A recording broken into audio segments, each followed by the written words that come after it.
Lazy housekeeper, get dinner ready already. Instead of showing concern for me as I collapsed in dizziness, my husband, Jason, pushed me away with annoyance and glared at me with irritation. Seeing his behavior drained the color from my face, and as I slumped to the floor, he just ignored me and started watching TV. Unbelievable. As I stood there, stunned by the scene, suddenly someone appeared from behind and said to him, "Is that all you've got to say?" Immediately, Jason turned around to see the source of the voice and his face went pale with shock. My name is Marilyn Watson.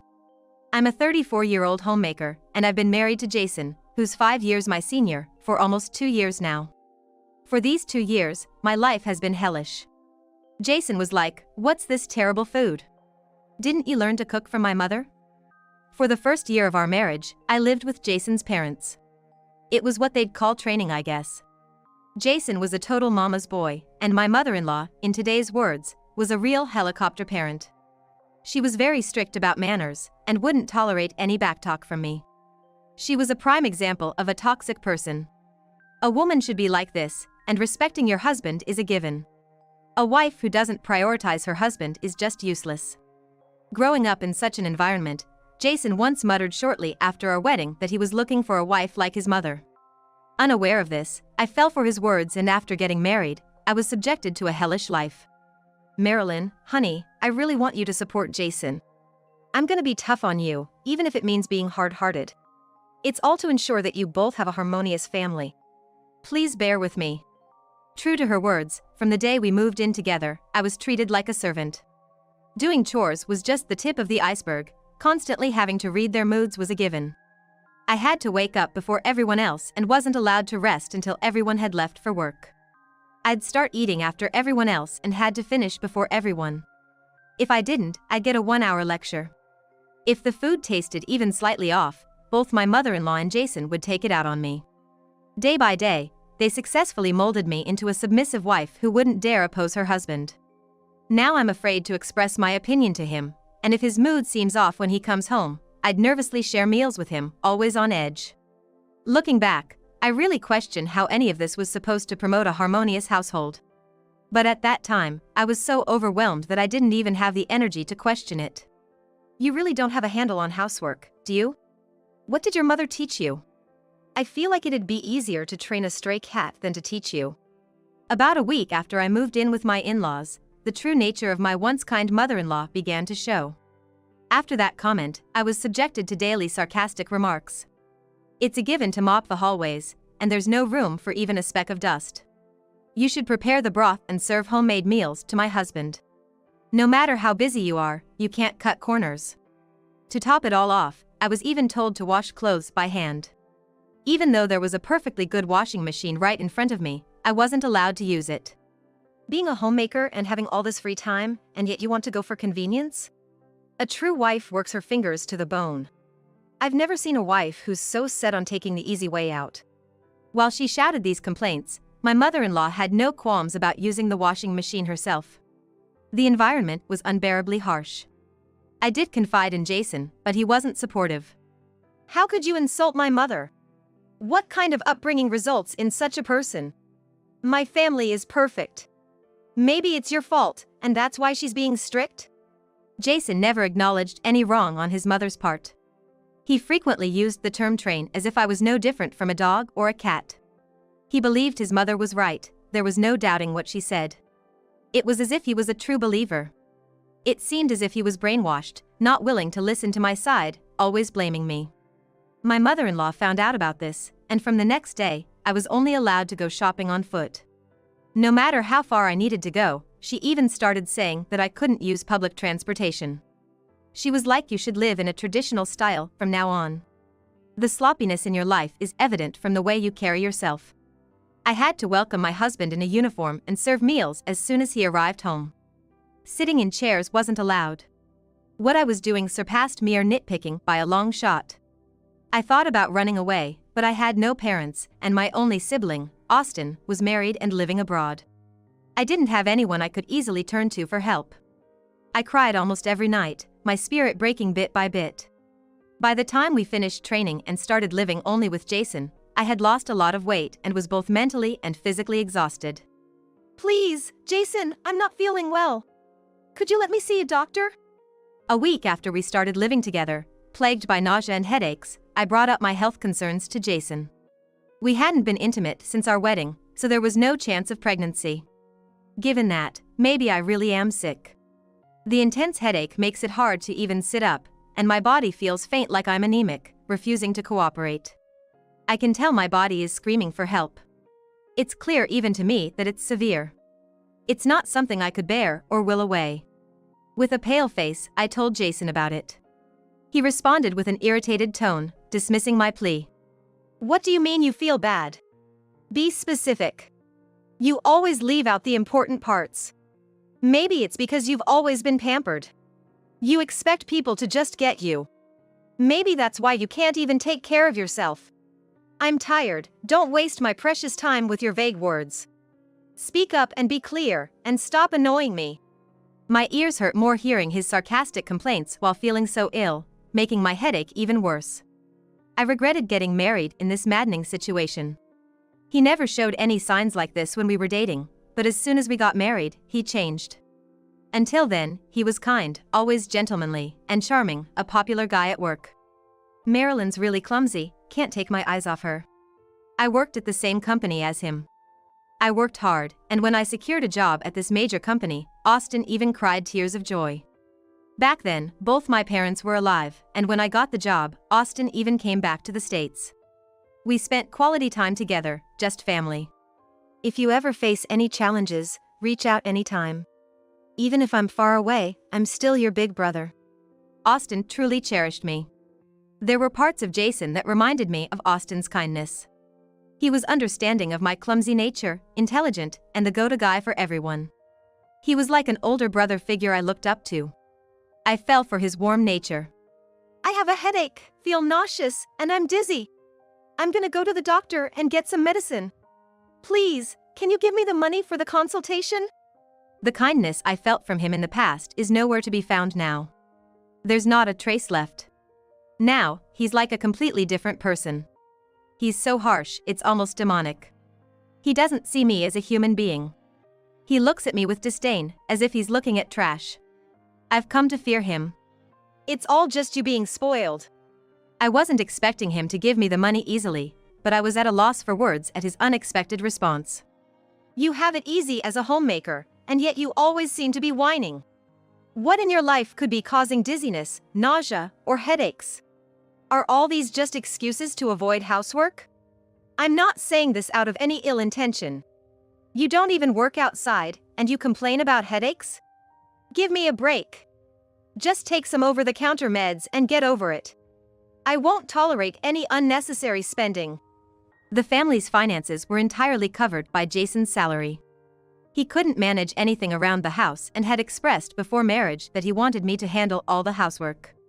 He was like, don't worry about money. Whether we have 3 kids or 4, I'm gonna work hard and provide. I want you to do the things I can't. Back then, even being as unreliable as I felt, I was happy that I could be of use to him. I had enjoyed working and being his support. Leaving my job wasn't a tough decision. I believed we would have a happy life together, but this is what it has come to. I've become trapped in my life, much like a bird in a cage. I can't take it anymore, someone, please help. He doesn't even consider my health issues. After Jason reached his breaking point and stormed out of the living room, I collapsed on the spot and couldn't stop crying. I don't even have the energy to fight back against the overwhelming sadness. I want to disappear. I'd rather end my life than continue living like this. Mentally and physically exhausted, I left the house without telling Jason. After walking for a while, I found myself near the place where my childhood home used to be. Having run out of the house barefoot, my feet were now battered and bruised. I don't even have the energy to walk anymore. It was the beginning of a chilly season, and the cold wind cut through my light clothes, making me shiver. I wonder what would happen if I just laid down here and let the cold take me. Could I find peace in the afterlife? With those thoughts in mind, I slumped down in front of my now abandoned childhood home, collapsing onto the ground. I can't think anymore. I don't want to think. I just want to disappear. That's what was on my mind at the time. In a hazy state of consciousness, I heard someone calling out to me. Hey, hang in there! Open your eyes! I didn't recognize the voice. But, strangely, it felt familiar. As I tried to focus, my consciousness faded away. When I came to, I was staring up at the ceiling of an unfamiliar house. Slowly opening my eyes, I noticed the warmth of the room and the scent of freshly baked bread nearby. Struggling to sit up and assess my situation, I realized someone was there with me. Before I knew it, there stood a man, slightly older than me, evoking a sense of nostalgia. What? Growing wary of this stranger, he burst into hearty laughter upon seeing my scared face. What's the matter? Don't you remember me? Well, can't blame you. It's been over 20 years. Listening to his joyful voice and words, a memory flashed back. Is that you, Bob? You got it. It's been ages, Marilyn. I happened to pass by your childhood home and found you collapsed. What on earth were you doing there? Bob Collins used to play with Austin and me until middle school. He was a childhood friend of mine and remained a close friend of Austin. He moved away in high school, but apparently, he and Austin have been keeping in touch all these years. He's now running a transportation company and is a father of 2. I had no idea you were around here, Bob. I was visiting my grandma's grave and decided to bring the family for a trip. But more importantly, what happened? You were so cold, I rushed you to my home. Bob's wife, a nurse, had checked my condition and determined that I just needed some rest. From there, Bob gently asked about my situation. His wife sat next to me, shedding tears listening to a complete stranger's tale, and held me close. We can't let this stand. If he's treating you so poorly, you should just divorce him. I wish I could just run away from that house. But I have no family or friends to turn to. Bob's wife's words mirrored my own thoughts. I could tell she understood my situation. Tearfully, I continued to share my story, and she was at a loss for words. If you had a place to live and a job, that would solve it, right? While we were talking, Bob, who had been listening intently, suddenly spoke, looking for confirmation. I was puzzled by his question and looked at him, not quite grasping his intention. Then, he made a phone call. After finishing, he turned to me with a bright smile. Marilyn, we're gonna help you out. Leave that place. I'll back you up. Not understanding what I was told, I was bewildered. Bob gave me a reassuring smile, saying, leave it to me. For a while, I ended up staying at Bob's house until I felt better. Bob's wife made a call to Jason on my behalf. When confronted with someone else, he didn't utter a word, and he didn't try to force me to come back. Being away from Jason, perhaps mentally I felt a bit more stable, and my health improved. I could tell that Bob's wife genuinely cared about me. Thankful for her words and concern, I decided to lean on them a bit. Resting was my top priority. After about a week, Bob suggested that I should go back home. Encouraged by his strong words, I decided to go home. Bob accompanied me to the doorstep, where Jason greeted us with a flustered look. He wasn't his usual stern self, he seemed more concerned about my health. But there was something about his demeanor that scared me. Then, as if to keep me away from Bob, he pulled me into a tight embrace, letting out a deep sigh. Marilyn. It's my fault. I didn't understand your pain, and I made you suffer. I'm truly sorry. Thank you for coming back. His voice choked up. Although I was surprised, as I tried to compose myself, I caught Bob's gaze from behind, watching over me silently. With a silent lip movement, Bob mouthed like, stay strong. When Jason let go of me, he ruffled his hair in frustration and sighed deeply. You know what this means, right? His words, said with an air of annoyance, made my body freeze in terror. His tone was now cold, as if he had become a different person, suggesting that I had just brought trouble. Confused and unsure about entering the house, Jason forcefully pulled me inside and then shoved my hand away. Relying on some guy I don't even know. Didn't think you were that kind of girl, he said. Tears welled up in my eyes. Even though I'd promised myself I'd stay strong coming back here, his harsh words and gaze made me tremble. I'm scared. I want to leave. It's too much. Feeling like this, my vision started to blur, and I began to feel dizzy. As I seemed to be collapsing against him, he pushed me away in disgust, expressing his annoyance with a huff. Cut out the act. I don't even want to touch a dirty woman like you. Thrown off balance by his push, I crashed into the wall and collapsed in the hallway. Ignoring my state, Jason turned on the TV, sprawled on the couch, and barked an order at me, as if to make his displeasure clear. Get dinner ready, now. Because of you, I haven't had a decent meal in a week. The least you can do is housework. So get on it and do the laundry too. Looking around, I noticed piles of laundry overflowing everywhere. Dishes and trash were left all around. The house was a complete mess. I can't take it anymore. I can't go on with this man any longer. I want a divorce. It was at that moment I had such thoughts. Someone approached him from behind and called out to him. Is that all you wanted to say? The familiar voice startled me.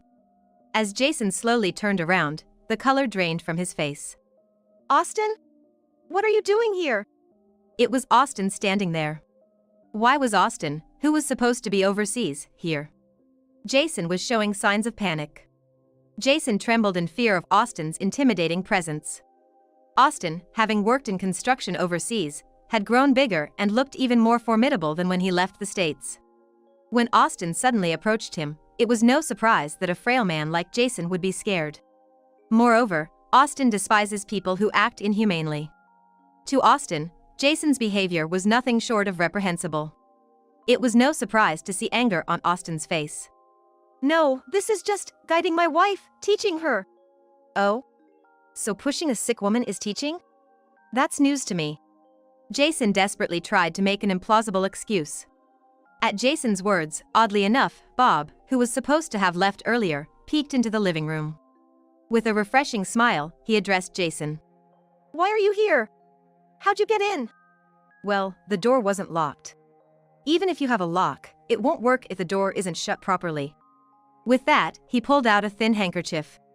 The handkerchief was dirty as if it had been wedged somewhere. Oh! When you hugged me, I dropped something on the floor to prevent the door from locking, so that the others could get into the house later. I'm looking a bit wobbly, was supported by Bob's wife and managed to stand up. Jason's expression, alternating between looking at me and the faces of Austin and the others, was tinted with panic and fear. After hearing the reveal of how Bob and the others got in, Jason realized this had been planned from the beginning. He had always dumped all security concerns on me, so it was obvious he wouldn't check the locks. Once the door closes, it locks automatically. With that in mind, it was easy to imagine him not bothering with the front door. I've heard everything from Marilyn. Seems like you've gotten real close with my sister while I was overseas. That's because I've recorded all of our interactions. Marilyn has detailed records in her diary, and even your emails and calls have been recorded and saved.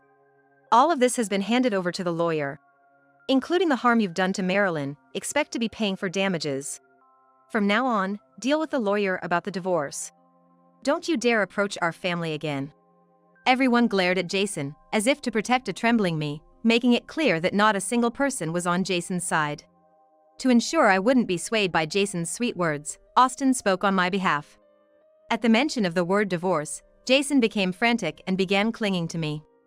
Wait, please reconsider the divorce. I can't live without Marilyn. Jason tried desperately to play the pitiful card. He probably did need me in many ways, but his words no longer reached me. I knew the real meaning behind his words, to use me, to have an easy life, to take out his daily frustrations on me. I wouldn't fall for his sweet words anymore. Bob and Austin stepped in to protect me from Jason's desperate attempts. From behind the two of them, for the first time since our marriage, I coldly said to Jason, there wasn't a single moment of happiness in our married life. All I thought about was how to escape. Who'd want to stay in such a house? I want nothing to do with you. Stay away from me. Perhaps because I had never raised my voice before, Jason stopped resisting out of shock. Devastated by the unbelievable scene before him, he seemed to lose all strength and collapsed on the spot. Finally, I was free from Jason's clutches. Once things calmed down, I headed to the hospital accompanied by Bob's wife. I was diagnosed with depression.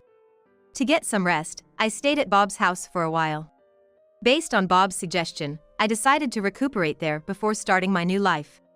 We're here for you. Everything's gonna be all right. If that man tries to come around, I'll chase him away. Just leave it to me. Austin and I were truly grateful for the reassuring words and the warmth of the two kind souls. The reason Austin had returned to the States was due to a call from Bob. It turned out that Austin was the one Bob had been on the phone with, and Bob had explained my situation, urging him to come back right away. "Why didn't you rely on me?"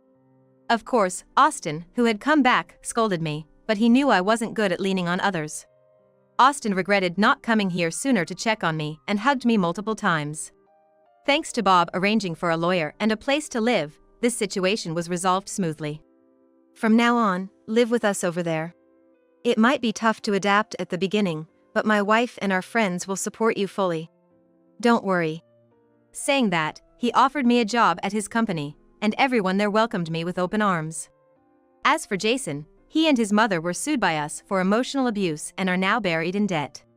Before I left the States, I met with my former colleagues and explained the circumstances leading to the divorce, resulting in Jason losing his standing at the company.